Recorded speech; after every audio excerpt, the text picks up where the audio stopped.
अगर किसी कोई समस्या हो, अगर समस्या नहीं है तो अगर कोई कुछ कहना चाहता हो, कुछ बताना चाहता है तो आप आके इस माइक को संभाल सकते हैं। किसी को कुछ कहना है। देखिए, आज की जो मीटिंग है वह इसलिए ली गई है कि कुछ आप लोगों को भी ऐसी जानकारी दें जो हो सकता है आपको आगे चल कर के भविष्य में काम हो जाए। क्योंकि व्यक्ति की पहचान अगर देखा जाए, मनुष्य की पहचान किससे होती है? आप ये बताइए, कोई बताएगा व्यक्ति की पहचान किससे होती है?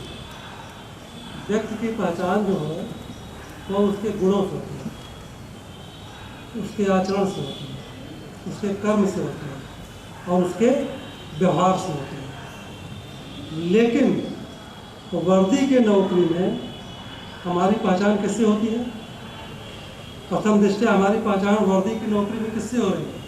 हमारी पहचान वर्दी से हो रही है। तो हमारी पहचान सबसे पहले प्रथम दृष्टया किससे है? वर्दी से।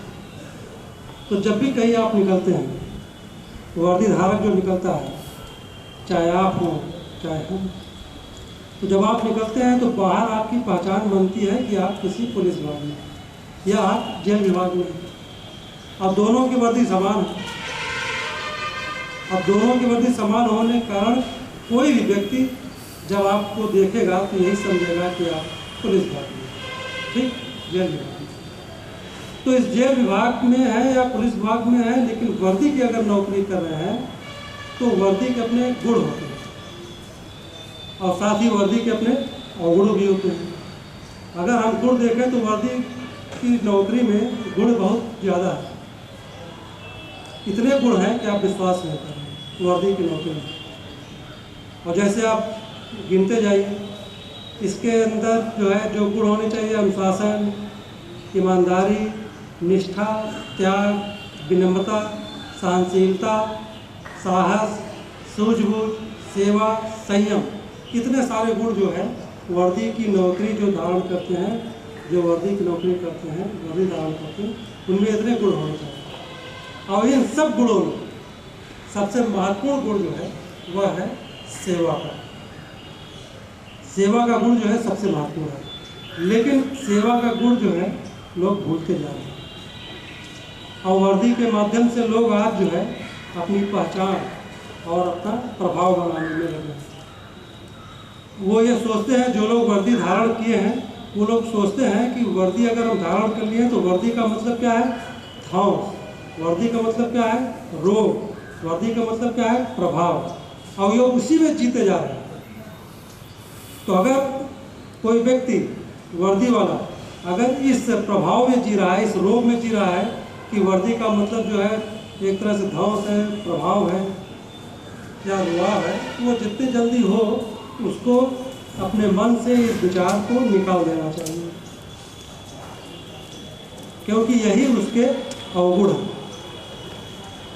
कि जो धौंस, प्रभाव और रुआब है ना, यही उसके अवगुण है। और फिर से हम आपको बता दें कि वर्दी जो है एक सेवा, और सेवा के साथ साथ आप लोग ध्यान से सुनिए, सेवा के साथ साथ वर्दी जो है, वर्दी की नौकरी एक चुनौती भी है और एक जिम्मेदारी भी। और इस विभाग में चुनौती और जिम्मेदारी जो है सबसे ज़्यादा है। अब कैसी चुनौती है, कैसी जिम्मेदारी है? अगर जेल विभाग की नौकरी आप कर रहे हैं, इसमें सबसे बड़ी चुनौती आपकी है बंदियों को अनुशासित रखने की, बंदियों को नियंत्रित रखने की, बंदियों के मानवाधिकार को सुरक्षित रखने की, बंदियों के साथ मानवोचित व्यवहार करने की, इसके अलावा बंदियों के जो मूलभूत सुविधाएं हैं उनको जो है बनाए रखने की, बंदियों को परिमार्जित करने की, बंदियों को स्वावलंबी बनाने की।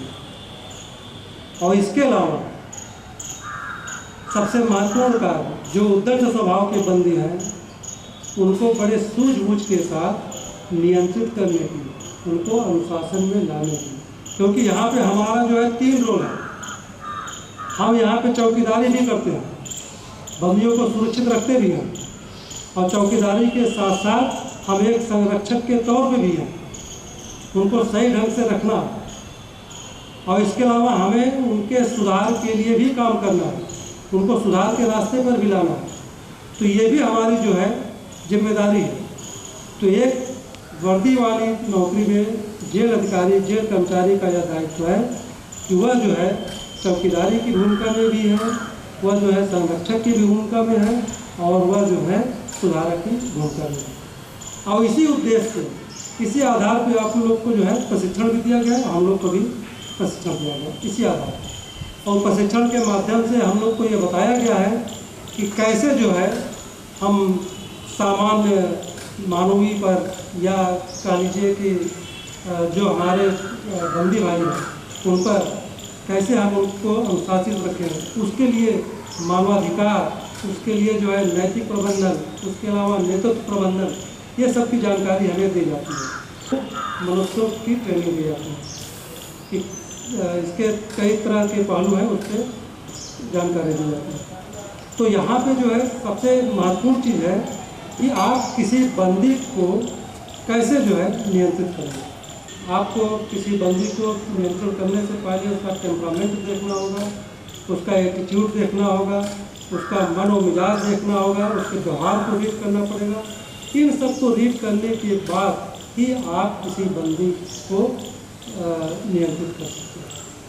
और ये सब तभी हो पाएगा जब आपके अंदर अच्छे गुण, जब आपके अंदर तरह तरह की जो है मानवीय सोच है। और ये जान लीजिए कि ये सबसे बड़ा चुनौती वाला विभाग है।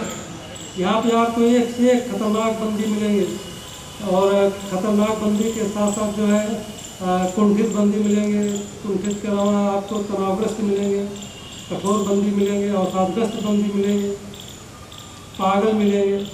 अब इन सब को आपको जो है टैकल करना होता है, और इन सब को टैकल करने के लिए आपको उनके मन, मिजाज, व्यवहार को रीड करना होगा, और उसके आधार पर आप समस्या का समाधान करेंगे। तो एक बंदी रक्षक के लिए ये सब चीज़ें ध्यान में रखना बहुत ज़रूरी है। इसके अलावा जो है आपके जो अपने गुण हैं, अच्छे गुण, उत्कृष्ट व्यवहार, यही आपके जो है काम आएंगे। इन्हीं के चलते आप अपने बंदी रक्षकों, ये बंदियों को आप नियंत्रण कर पाएंगे। जब तक आपके अंदर अच्छे गुण नहीं रहेंगे, आप उनको नियंत्रण नहीं कर पाएंगे। तो इस चीज़ को जो है आपको बहुत ही ध्यान में रखने की ज़रूरत है।